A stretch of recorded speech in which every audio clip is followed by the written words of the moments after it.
Is this question answered, please? No.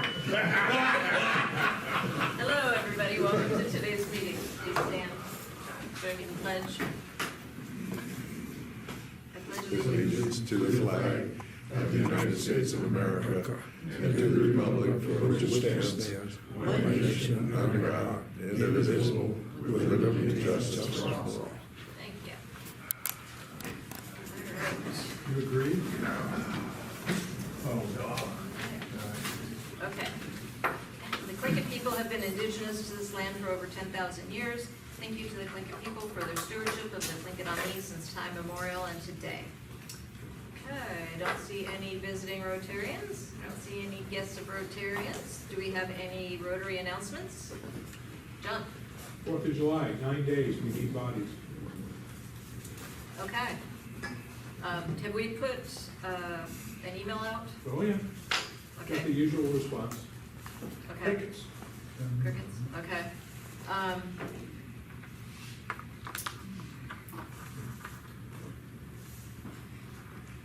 So do we need a few people to call people? Whatever you think will work. At this point, I really don't give a damn anymore.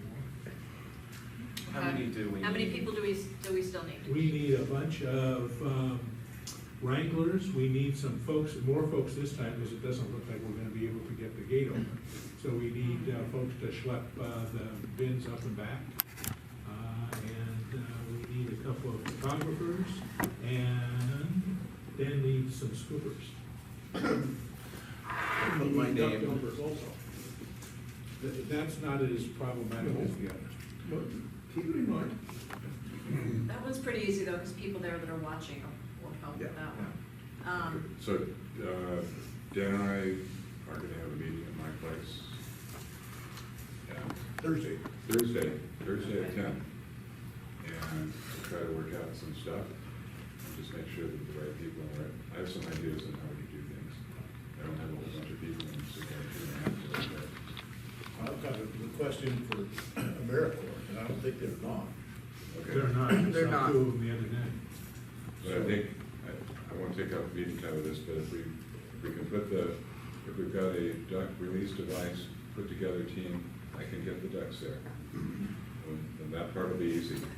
And then it's easy for me to get the empty bins down to the bottom.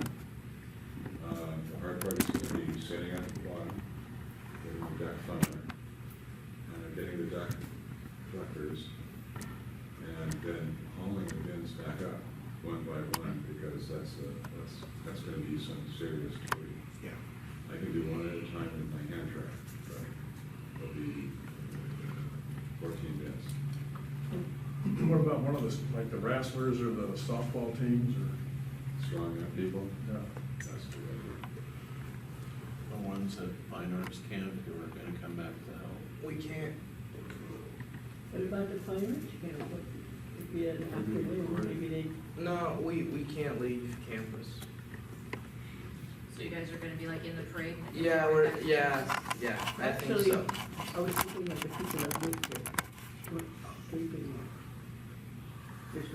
There's lots of Yeah. kids going at, that couldn't get in there, need a housing. So John has an excellent framework and organizational chart. We just gotta get some bodies. How do we get this word out that we need bodies? What do you guys think the best way to do that would be? Facebook. Have you done that? You've asked people to come to it. Have you actually put out there that we could use help from the community on like one of the pages, the Facebook page? I think we just divide up the list and call our existing members for, Okay? try that. John, I've been photographer a couple years, so I'll put my name under photography again. Thanks, sir. You're welcome. Get my good side. Yeah, and I'd reach out Which one is to that? Rich, if he's gonna be there for the, unless you already know he's not gonna be here for some reason. You know- Robert, when are they going? Yeah. So Dave's niece, granddaughter will be there, and she's just finishing the middle school fine arts thing. And she's gonna be available, and so are all those other kids that are just finishing. And it'd be nice if you could put the word out I don't know any of the kids. No, but you don't have to, just say what's happening, why they need help. I don't. I'm just an idea. But when I You get have to to talk give to it, the they- people in charge. We'll take care of it, because you're not connected. yeah. We can be. We'll take Janice. I see, but the hardest part would be having 4 people with waivers in the earlier school day. The other parts, we can probably figure out. I but probably waivers have in school 2 day- already before I get the, AmeriCorps, Okay. so I just need to get about 3 more. Depending on what's going on with the fine arts camp, I've got here 2 probably. Oh, more slave labor? Hmm? More slave labor? Yeah, same field. Perfect. Okay. So what about four-wheelers? They can get around that, can they not? The barrier? As long as they're not wider than 3 feet. The next day or 2, I'll go out, I've been there before, but I'm gonna go out and take a closer look. So what if we parked four-wheelers on the inside, the days they're there, and leave them there until we, I don't understand. I think we should all sign a letter to the governor and say, For some- While you're at it, ask you for some school funding. right. and some support. Well, we could at least offer the 45 grand or something we've got. Yeah. Okay, do we have any other Rotary announcements? I'm leaving. We know. Yo, no. And I think I have one meeting, which is gonna be on the 16th. And Okay, that's- so that July 16th, Enzo's gonna talk to us, and that'll be his last meeting that he's here for, so make an effort to appear and listen to him talk about his year. Yep. Did we understand that Jay was going to be your escort down to your home and back? Timing's off, man. Oh, okay, sorry. About 6 months, huh? Yeah. Okay. Do we have any non-Rotary announcements? And then, Ed, did you do an announcement about Kiva, or did you want to, or? While you were talking, we did keep on, Yeah, Okay. already did. sorry. That's okay. But in review, I printed up the 4 months, we talked about it briefly. Okay. A little bit about. What's the board paper? decision, And. Thank you. Invited all input, if somebody looks at Kiva and sees something that they're inspired by, let the committee know, or come be a part of the committee. Okay. And, Paul, you're gonna be working on heat issues in the building, right? I'll just quit working on heat. We're gonna work on air conditioning.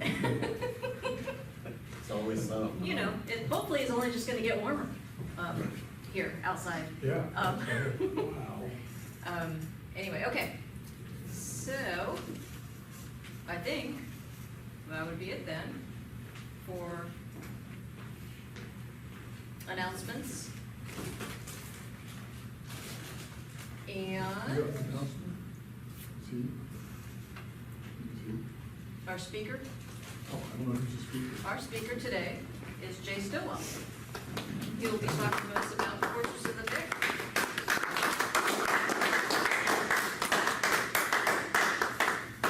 What a rough crowd. I live with him. That's normal. Oh, holy shit. How did you get out of here again? How do you get out of here?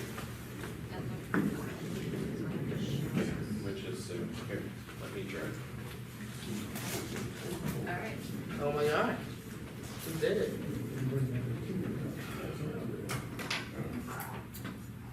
No, on another. Hey.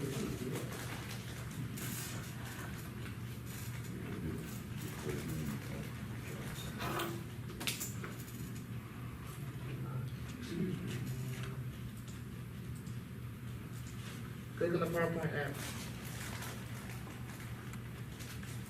You just give him some kind of code.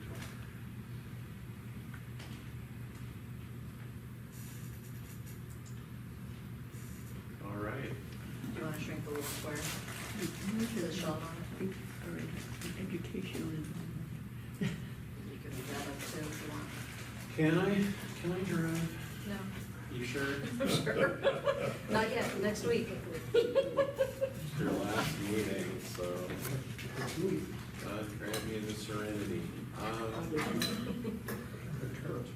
My name's Jay, and I'm the honored executive director of Fortress of the Bear. And I say honored because it is such an amazing gym for this community. Not only are we supporting a mission of providing protection and care to orphan bears in an enriching educational environment, but we also have a robust internship program where we bring in 4 interns from all over the U.S. to learn about how to take care of big, looking, cuddly, dangerous animals within, and what specifically they need to do to be future bear keepers. We also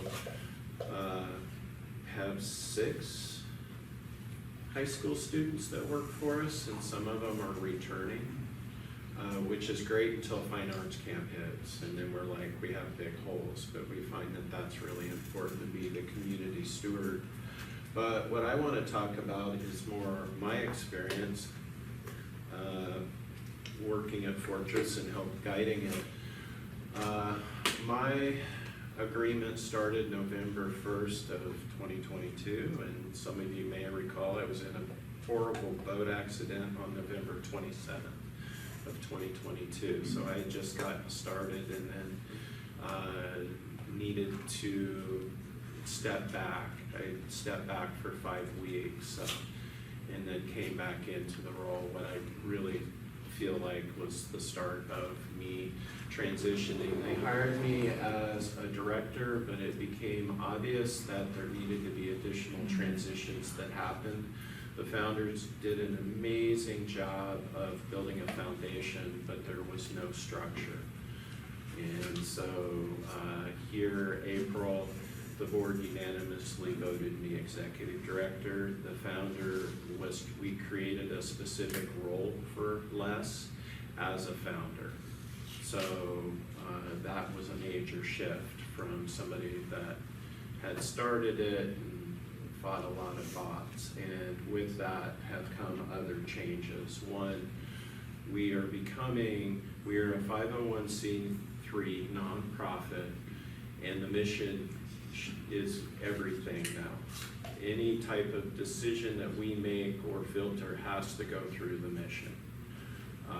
We're fortunate, as you guys all know, everybody wants to come out to Fortress to experience the bears. So in nonprofit parlance, we have a lot of unrestricted funding that we're able to do things that if it was under grants or donations, we wouldn't be able to do. So we have taken the last 2 years to really invest in Fortress. One of the things we've done is what I call establish a rainy day fund, so that if things like COVID happen, then Fortress will be in a position to continue on. Working towards the sustainability of the organization is where we've gone. But I want to specifically talk about what we experienced. But before I do that, I know a lot of you seen this video with Les talking, but I think it gives a really good basis of where Fortress of the Bear started and came from. So I'm going to start with a video. Maybe.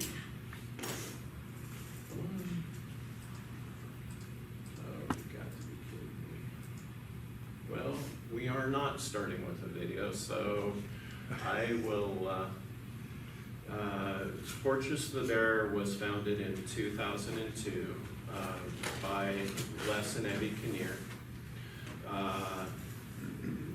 They saw that the facility out there at the pulp mill was being unused, and they also saw that the policy in Alaska is if there's a nuisance bear sow or mother, that if it had cubs, then they would euthanize all of them. And, you know, so Les saw this, and so he came up with the idea of creating a sanctuary for bears using the old filtration tanks. But since those filtration tanks were used for toxic chemicals and stuff, there was a lot of skepticism that you know, if you put bears in there long-term, that there'd be exposure from things. So they had to actually prove that with test animals that it was feasible. So they had pigs, they had chickens, goats, they had over 200 animals at one time that they were taking care of to prove. It took 5 years of that before they got their first bear in 2007. And after they got their first bear, they started getting other bears. Currently, we have 5 brown bears, aging range from 7 to 17. Our oldest is 17 years old. And we also got 3 black bears. In that interim, we've also, they had some bears that came to Fortress but went to other places. So 2 brown bears are at the Bronx Zoo from our sanctuary. A couple of the black bears, one is in Boyd, Texas. Another one was sent down and unfortunately it passed away. Not recently after it was transferred, but it has passed. Which we get calls every summer of, you know, cubs that have gotten in, you know, they're interacting with humans, whether that be trash, or there was a black bear last summer that, very smart, he went to the Petersburg grocery store. So, you know, luckily there are some permits to be able to rescue them, rehab them for transition into captivity, and then they were sent to facilities in the lower 48. Because we, at the current time, do not have dedicated permanent facilities to be able to be the landing pad for these cubs right now. We can take care of them, but it's with our existing facilities and stuff, so it's a stretch. So a lot of times when we're one of the first that Fish and Game calls, but typically right now they're all go to the Anchorage Zoo before their transition to a sanctuary in the lower 48. So I'm gonna just say, if you haven't seen this video, it runs in the visitor center, and it's a really good video because it's all in Les's storytelling. But so what happened? Rapid growth. They tell me a story that during COVID they had to make $600 a day, and they did a really good job of social distancing, scheduling people in, and they made it. But the beautiful visitor center construction was complete in 2020. Well, we all know what 2020 was like, and there wasn't many people in the visitor center. It wasn't until 2022 that things really started to take off. And in 2022, we had 89,000 visitors to the facility. How many? 89,000. That's impressive. So, and I came on after the season. So I was here for 2023, but you know, here's some of the things that they had built up to that point. Seasoned and experienced core staff. You know, you can't just put a classified ad in the Sentinel looking for a bear keeper, right? Like, the amount of people that understand bears in captivity is like this, and you know, it just spins out. We are fortunate, our internship program is where we hire from, because they're wanting to learn bear care, and we have hired many of our bear keepers from that internship program. It's kind of a try before you buy, because not only are they wanting to take care of bears, but you know, all the other challenges that anybody in Sitka knows: housing, cost of living, all of these things stack up. Completion of our new visitor center. If we didn't have that, you know, and it was still the decking outside, we wouldn't have been able to take on 89,000, visitors in that season. Hiring of me, I'm the very first executive director. In nonprofits, that's a big deal because you're moving from getting it done, doing whatever, to we need some structure, and structure can be everything as exciting as job descriptions. They had the titles, but nobody knew what their responsibilities were. To implementing benefits programs, to talking to the community, coming and visiting with the community about what we're doing. We had an increase in seasonal visitors, and as I like to say, the last one, increase in awareness and visibility. We're on the radar now. When people come to Sitka, they're looking to go out to our facility, and it shows. Last year, we had projected 120,000 visitors. We ended up with 135,000. We're projecting 150,000 this year. It may be 160. But as you can see, in the last 3 years, it's just jumped. The 2023 season was a huge learning curve. We had to do things. We had to figure things out on the fly. And in June of last year, we were hit with this tsunami of visitors, and our staff, if we had an emergency, they wouldn't have been able to get to the people, and what we saw was unprecedented amount of visitors. I asked the founders what they did in the past, and they told me, quite frankly, we've never experienced this. So it was a blessing and a curse in the same thing. And so, our current plans and processes were not working. One that keeps me up at night is bear and staff fatigue. If our bears some of our younger bears were pacing a lot, which can be a sign of anxiety. And diminished visitor experience. We watch our reviews because we learn from that, right? If somebody had something in their experience that we can change or make better, we want to hear that. But our reviews, instead of getting 5 stars out of 5, we're getting 3.5. And so we had to do some changes on the fly. Well, the first thing we did was, I have a core staff. I have 4 direct reports, and we started meeting almost daily. What's working, what's not? What can we change? And what we realized was the walk-ins, which we don't know how many are going to show up at the doorstep, and we were getting word that the ride was creating their own special bus route, which we called the Bear Express. So they were skipping all the stops to go to us. And so we were just getting hammered. And we looked around and saw that the city shut Lincoln Street down at 5,000. And 5,000 is pretty much our sweet spot. And so we stopped allowing walk-ins when Lincoln Street was closed. And you would have, it's changed, and I think a lot of the community was already frustrated with this huge influx of people, and we weren't the only organization struggling, and it didn't go over very well.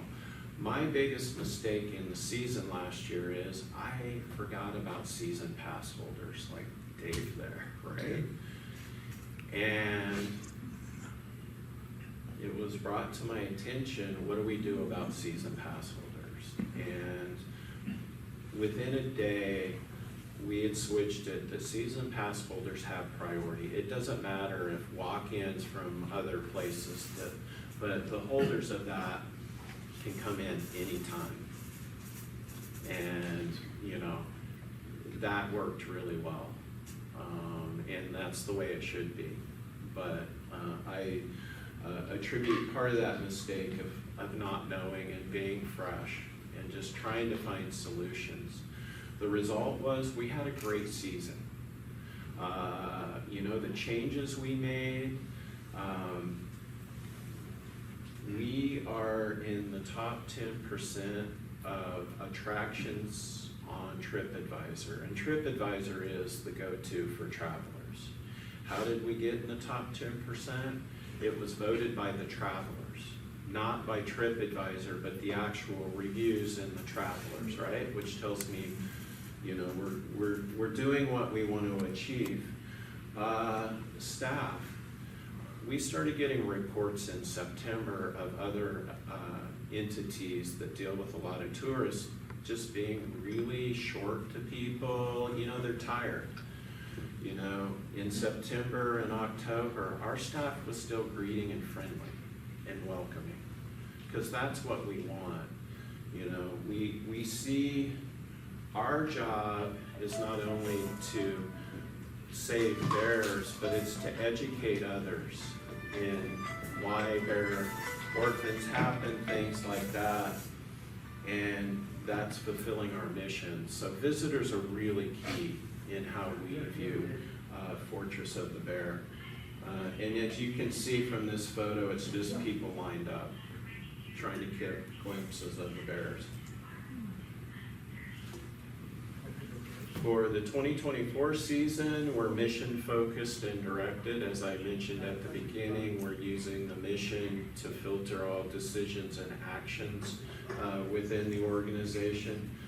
We redirected visitors for our managing flows and capacities. You know, before the 2023 season, we'd have visitors come in buses, and we'd run them up the ramp, and they get up to the top, and everybody's thrilled to see bears, that they wouldn't listen to the presentation. They just tuned out, and that includes safety presentation, you know, why we are here. This year, we redirect everybody up to the loft area. We invested in TV screens for presentations. Les's video is how we start, so we get all of that from in Les's words to present, and then we do a small safety greeting. What we've noticed is our people listening has jumped up dramatically, where on a good day when it was super busy, it'd be 50% of the people got some of it. Now we're up to 70 to 75%. And some of the and what we're trying to do is we're trying to get people to connect with these bears emotionally. I mean, I connect with them emotionally, and you know, when you see a bear looking at you, there's that connection. And so we're working hard to enhance that connection with our visitors. So maybe, you know, a lot of them have black bears where they live. Maybe they'll think twice before they do some of their decisions on trash, barbecue, or things like that.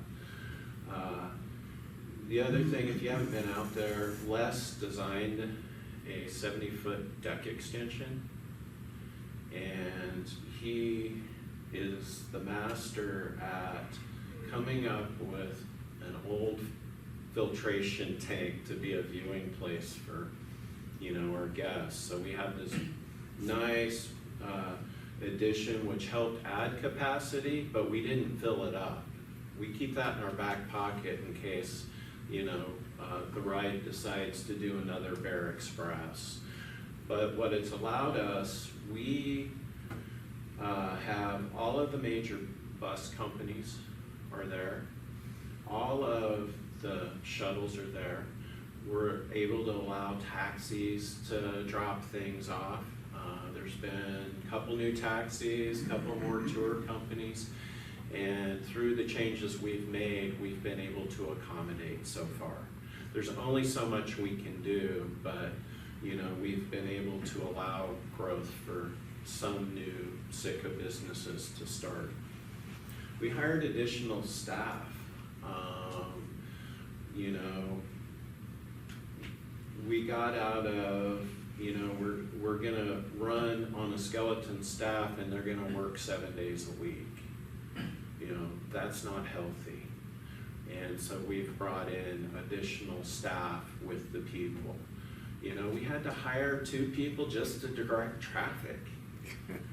I mean, that's what they do. They're visitor experience coordinators, but they're guiding those big buses and, you know, and then you've got a fleet of tour vans coming at the same time, and then you've got shuttles.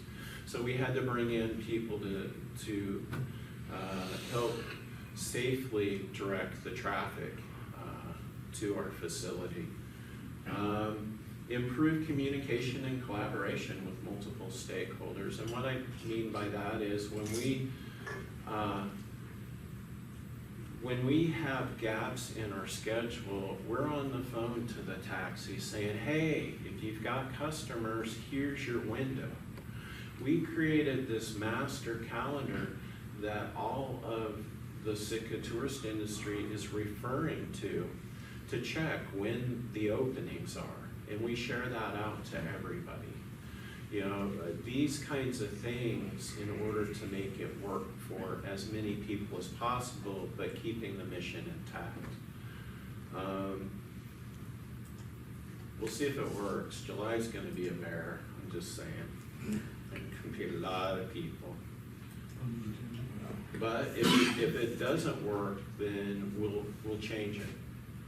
You know, we're not stuck that just because this works in June, it's gonna work in July. But, you know, the team is really working hard to ensure that happens. Another side note, we make all our t-shirts. All of that Carhartt or whatever with those designs are our designs, which is great, but we have to make that, you know, and that takes time. So the challenge is right now, yeah, gift shop sales are up, but we gotta constantly be restocking that. Well, that takes employees too to keep up with it. So it's just evolved into this much larger organization. Beyond in 2024, we're looking to do our first fundraising campaign. Fortress has never been in a position to be able to do capital fundraising. Last year, even though it was crazy, we completed our first independent audit, which is part of setting it up for a capital campaign. We're also looking to do sanctuary accreditation, where we will be part of the International Animal Sanctuary Association and work towards being accredited with them. Another thing, our Bear Awareness event, if you came out on that Saturday to watch bears trash cans, this year's selection of trash cans held up, so, you know, last year they popped open. But there's a lot of momentum about partnering with other organizations to subsidize or finance bear-resistant trash cans. And it would start out in problem areas first, right? So like Indian River neighborhood, or some of these we know that are consistent, but that's something that's getting traction. And organizations that were originally didn't like the idea of a bear sanctuary are looking to partner with us on these things.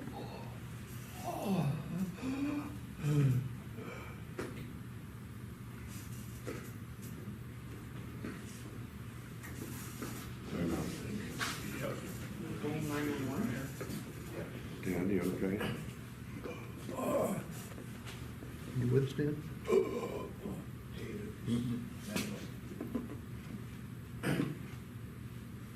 Ambulance time. Okay, 911. Yeah. Hang in there, Jake. Yep, hang in. Short break. Go outside.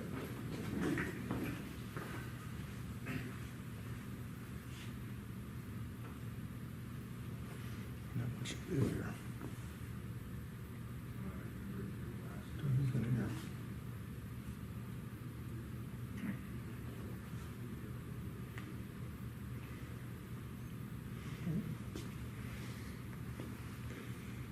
You coming back to us? Not quite.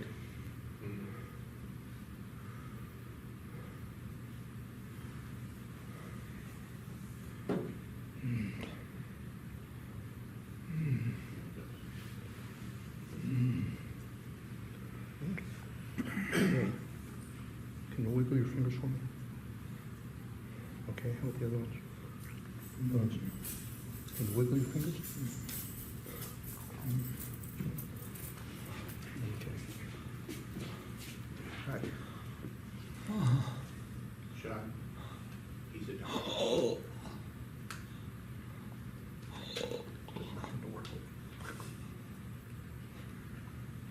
Okay, here you go.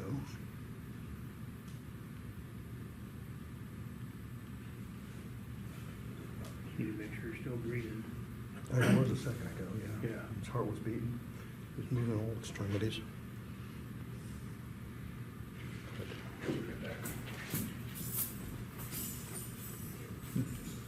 Are you back with us?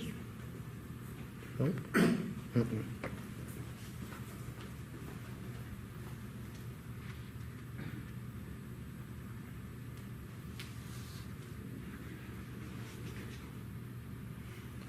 Still got blood flow. Okay. Dan?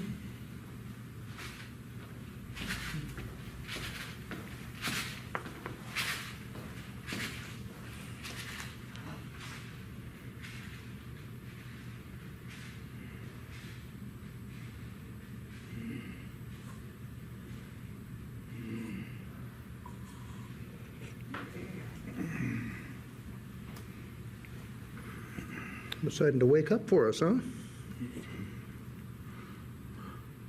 Doing okay?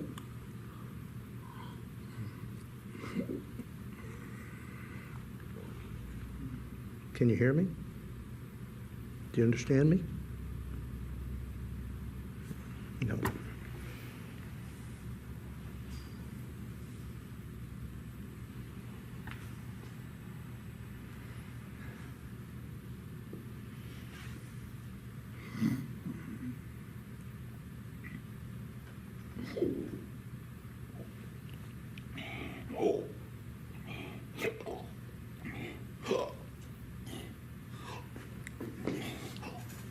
Lean forward.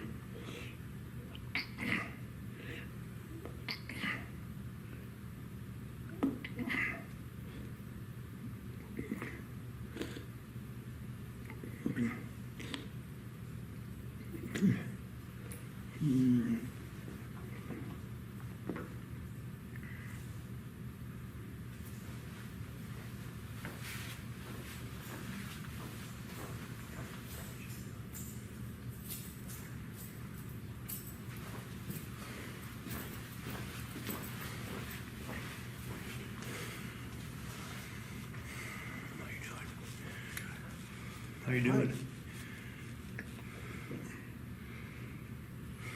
I'm passing out. No, you're coming back alive. You were passed out. You're doing okay right now. We got the medics are coming. They'll be here real shortly.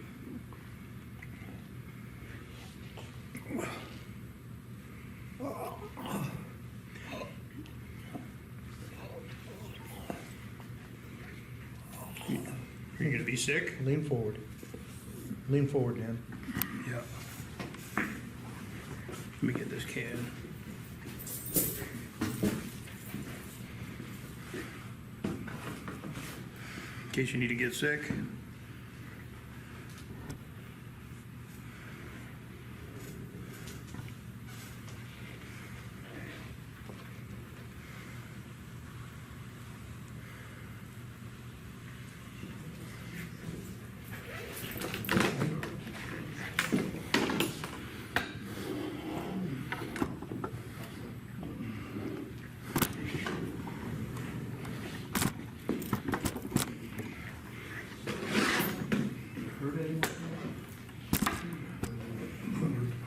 And you hurt anywhere? No? How you doing? I'm passing out. Okay.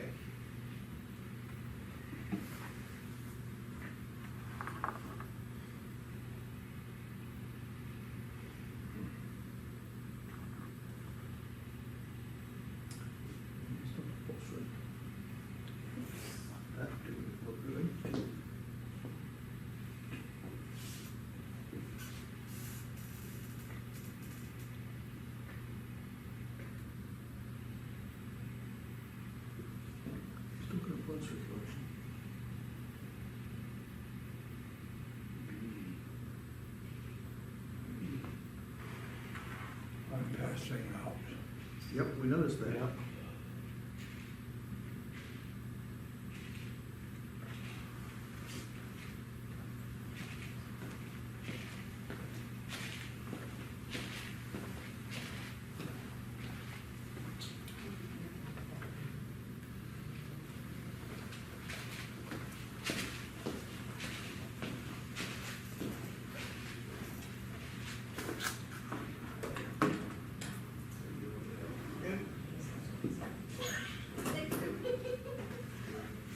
They're coming. Yep. Okay, you're right So there. Stan, back with us. You're right. Hey, how you doing? Is it okay if I feel your pulse here?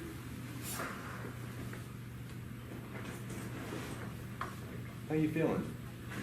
I'm passing out. You passing out right now? Been saying that for about 10 minutes. Okay. He's got pulse and circulation and breathing.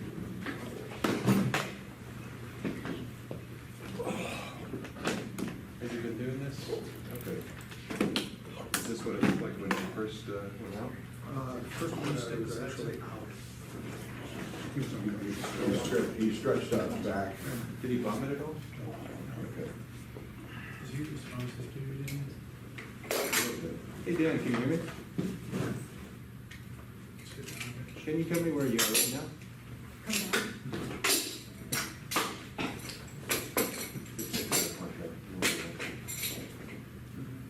Pulse is down to 70 or something. Haven't done it yet. Sweating. I'm gonna move you here, okay?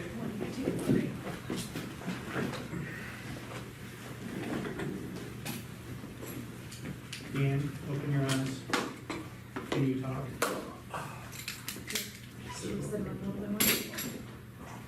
Pulse was strong and seemed at least somewhat consistent.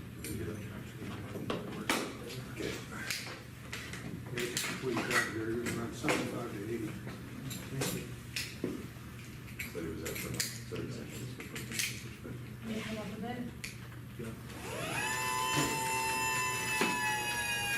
Is this his? Yeah. Thank you.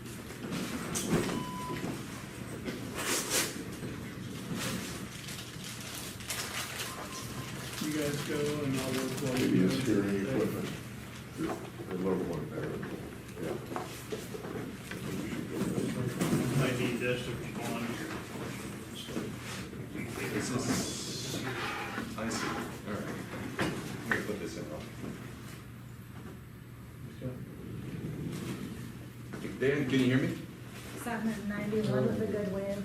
What's that? 91 with a good way. Okay.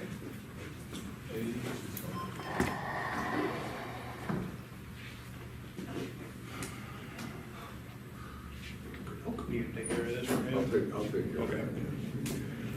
it. There you are. Here's one over for you. I'm right here.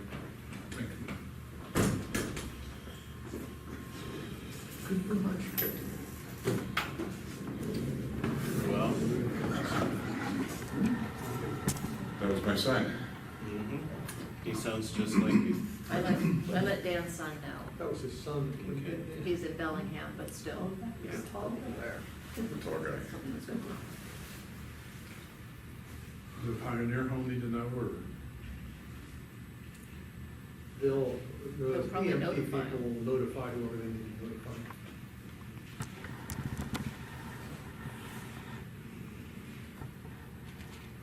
I have a question for you guys here. The other day when you were in the paper that the police killed him there and keep it, why did the babies get killed? Because, they've been taught bad habits, right? Like if a mother bear keeps going and breaking in the garbage, those young bears are being taught. And so in the state of Alaska, they view euthanasia as you're stopping the problem not only with the mother, but future generations. So that's why they put them all down. Got it on the door now. There used to be some interesting way you could make that public, because I'm sure I wasn't the only one that wondered. Yeah, and we did. We talked a lot about it in the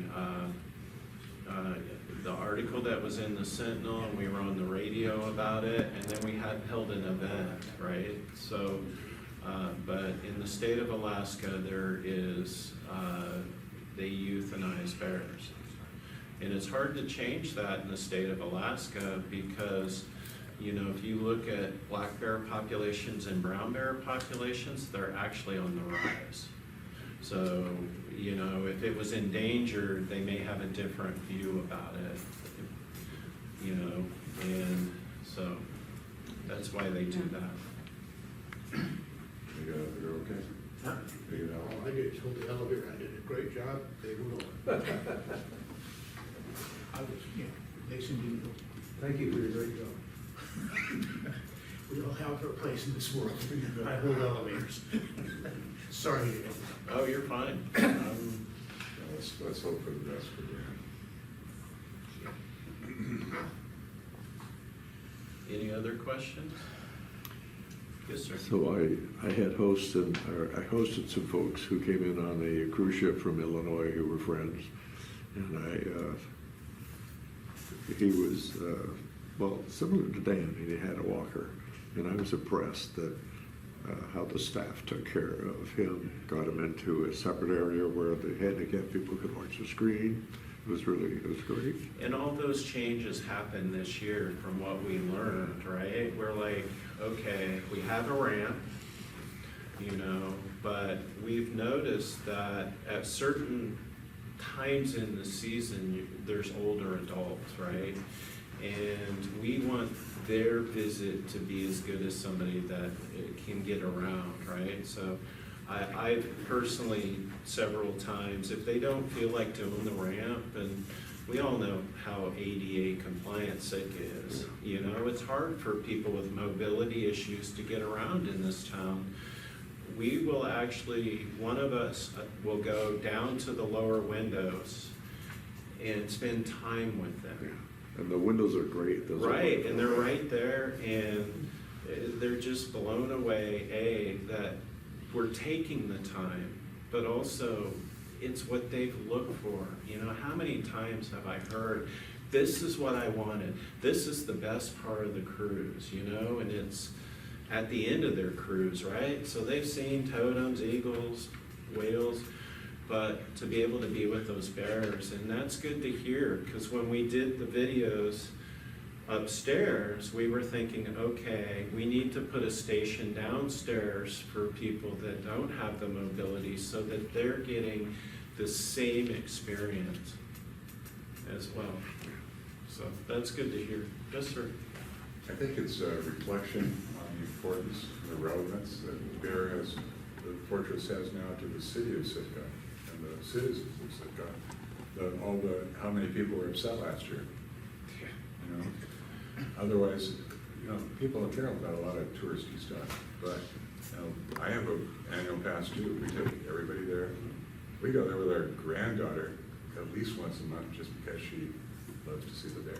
Oh, I got roasted on Facebook, and I was all nervous because, you know, I'm trying to do a good job. It just shows how important it's become and what a good job you've done. And thank And you. you figured it out. And it's, you know, in Southeast Alaska, the multiplier effect is between 6 and 9% for an entity. I go with the low number, but we're bringing $12 million into the community. That's a big chunk of change.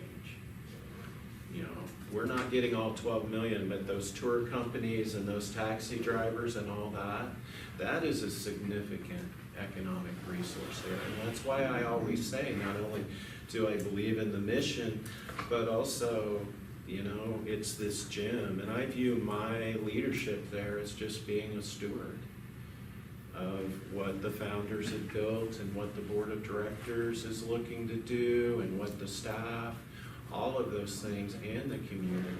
That's why when we had this event a couple weeks ago, we wouldn't have been in a position to offer a free event in season, right? But there was no admission charge because we thought it was important that people come out and see that it's more than just a tourism resource, it's a community resource. One thing I've enjoyed there is, Les is usually out in the walks place, and he's fun to talk to. Yeah. I hope he stays around a long time. I hope so too. I won't brush it over. We've had growing pains. There's a lot of things that have changed. I would say for the better, but I think it's also just with the growth, because I'm a firm believer there's two kinds of growth. There's good growth and bad growth. And everybody's like, well, what's bad growth? Well, you got a lot of people and you got money in, but you can't manage it. You know, things like that can actually hurt an organization, not help it. So. Staff has really risen to the occasion this year. Well, here's my 3 markers if I'm doing my job right? Bears are healthy and happy, staff is healthy and happy, and our visitors walk away like, holy cow, you know, and take something. And so far, we're hitting on all 3 of those marks. That's even better since you don't have any cows to show off. Yeah, well, you know. We took 5 different groups off cruises this year, from 20 to 80, and they were all stunned by it, absolutely stunned. They didn't want to leave. And the beauty I find, because I'm definitely, my strengths in organizational development are structure, but also it's culture and staff. And our culture is an amazing culture. It's healthy, it's respectful, all of those things. And I'm seeing the staff just rise to the occasions and growing in ways that they hadn't grown. And so, yeah, I feel blessed. It's been the hardest job I've ever taken on, for sure. But, you know, I'm blessed to be a part of this organization. And my goal is to leave it a little better than I found it. You may have to expand your scope a little bit, though. Karen wanted to go on Saturday, so we played tourist, and I got some of the best eagle photos I've ever got. Yeah, well, we don't want to upset our friends at the Raptor Center, right?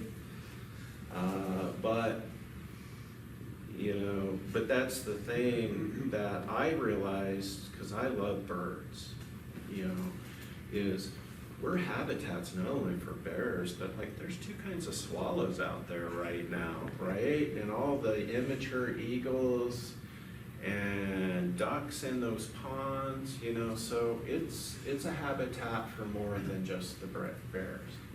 So Still think you need to put back your old "Don't Feed the Bear" signs. I know, Dave. So why don't we close out, I'll give you some free advice, it's worth the price. I noticed you don't have the capacity to bring in more orphan bears and get them ready to go somewhere else that happens at the zoo. So get the city to move the scrapyard, take it away from there, away from your environment, and you take over the scrapyard for that next phase, which is to be able to take on new orphans and get them ready to go elsewhere.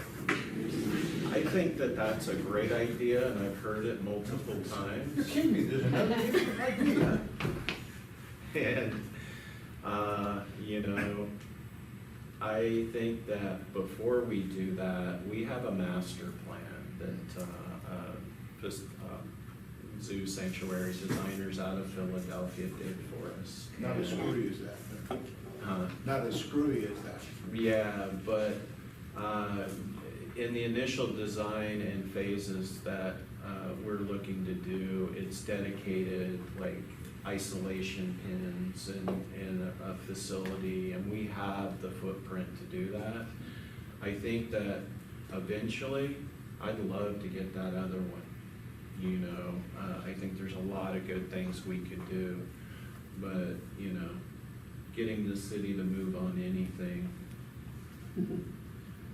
That's surprising.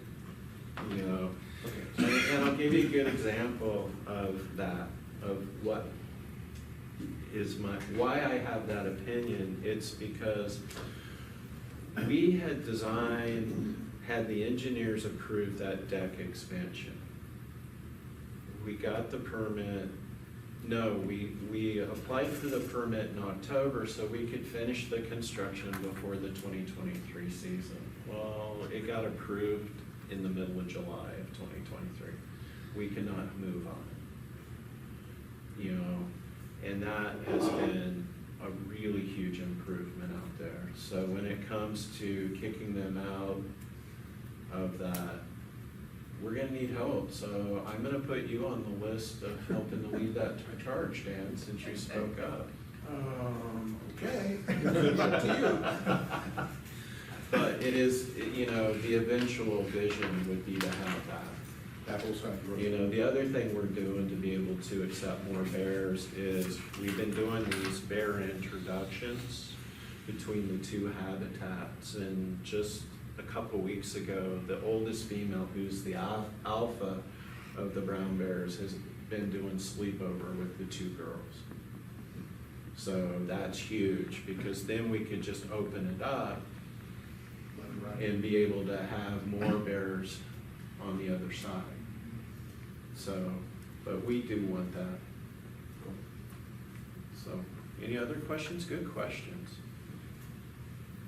Nobody's asking Nice if work. bear shits in the woods. How would you know? We leave that in Ohio. I did see some bear poop the other day on the trail, and I thought it was horse poop. Because they're eating a lot of grass right now. The southern bears are just now getting red. Fish haven't come in, so they've been eating a lot of grass.